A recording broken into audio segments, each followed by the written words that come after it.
I'm going to start with one example that I think is so incredibly obvious.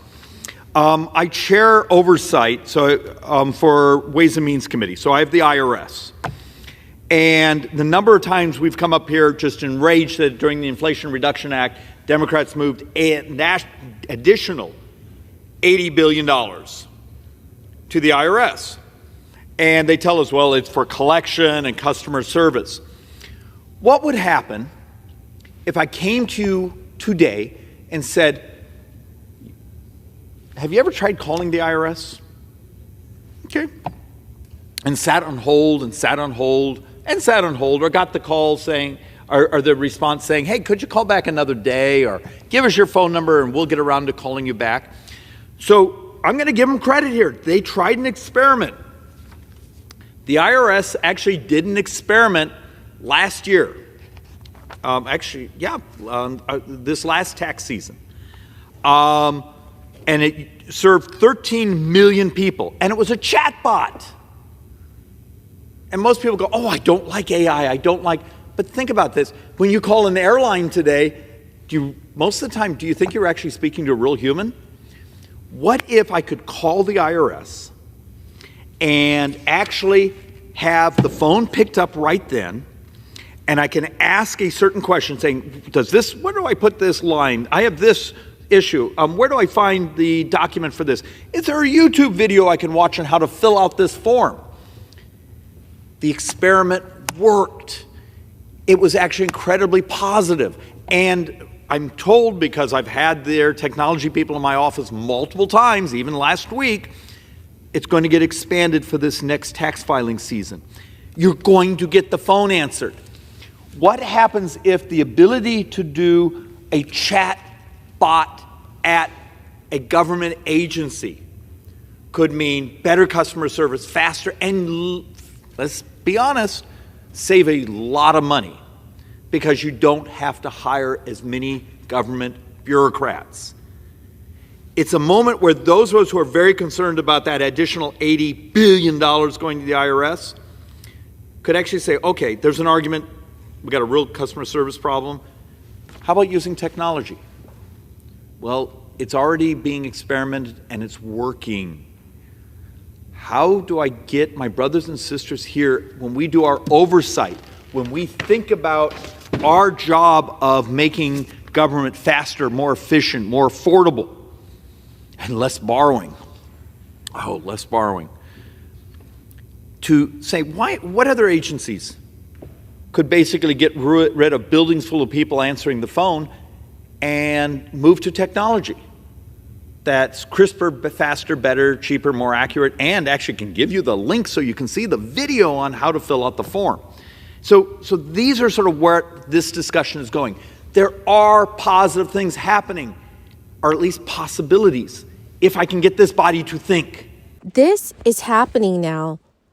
House Minority Leader Hakeem Jeffries is warning of another government shutdown. This may occur as early as January 19th if House Republicans do not yield on their spending cut demands. Other Democrats are trying to negotiate by adjusting the funding for smaller programs. My dear friends, please make sure that you watch until the end of this video to hear about all of the details. Also, friends, if you would like to enter today's giveaway, please make sure that you click and like several of my videos and then comment below the keyword of each video that you watch.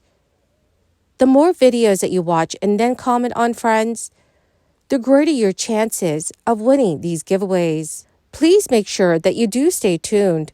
I will be announcing today's winners in a video later today. Now, friends, according to Yahoo News, House Minority Leader Hakeem Jeffries is drawing red lines when it comes to 2024 spending. This Thursday, Jeffries warned that the government will close its doors if House Republicans continue to demand funding levels below those negotiated in the debt ceiling agreement, which was made earlier in the year. Hakeem Jeffries said during a press briefing in the Capitol, "It is fair to say that we are either going to agree to keep the agreement that had been reached in terms of the bipartisan Fiscal Responsibility Act. That is, with the top-line spending numbers at $1.65 trillion, or Republicans in the House are going to shut down the government, which will hurt the American people. The comments came as congressional leaders are struggling to reach an agreement on the spending caps, or top-line numbers, governing federal appropriations for fiscal 2024. While Congress had extended spending last month at 2023 levels, preventing a shutdown, lawmakers had hoped to solidify a deal on the 2024 caps before the holiday break. Bipartisan leaders in the White House and Congress had reached an agreement on the Fiscal Responsibility Act in May. This caps spending in fiscal 2024 at $1.59 trillion, $886 billion for defense, and $704 billion for non-defense programs. But the agreement also included an additional $69 billion to pad the non-defense side, bringing the total to the $1.66 trillion referenced by Jeffries. The deal was supported by President Biden and the top 4 congressional leaders, including former House Speaker Kevin McCarthy. But McCarthy was subsequently removed from the speakership by conservatives, who accused him of giving away too much to Biden in both the debt ceiling negotiations and the 2024 spending talks. Many of those same conservatives are now demanding that McCarthy's replacement, Speaker Mike Johnson, reject the $69 billion side deals his predecessor had endorsed, capping 2024 spending at a hard $1.59 trillion. It's a strategy that Hakeem Jeffries dismissed Thursday, and in no uncertain terms. He told reporters, "It is a non-starter. It is not happening." And Republicans continue to refuse to keep the agreement related to the bipartisan Fiscal Responsibility Act.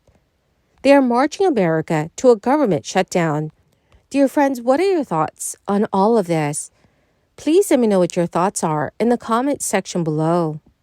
In the event of a federal government shutdown, a multitude of publicly funded agencies would grind to a halt, with employees facing the grim prospect of going unpaid.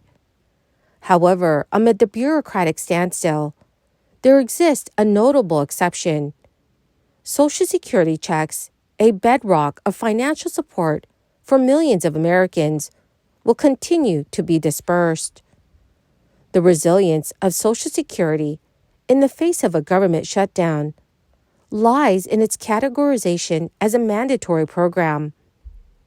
That's important for a large proportion of Americans. Those benefits go primarily to retirees, but also to individuals with disabilities, as well as dependents of deceased beneficiaries.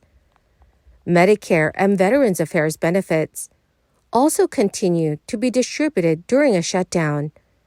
In the event of a shutdown, non-essential actions would stop, and 4 million federal employees would not receive their paychecks, and a shutdown would stop many other federal programs and services.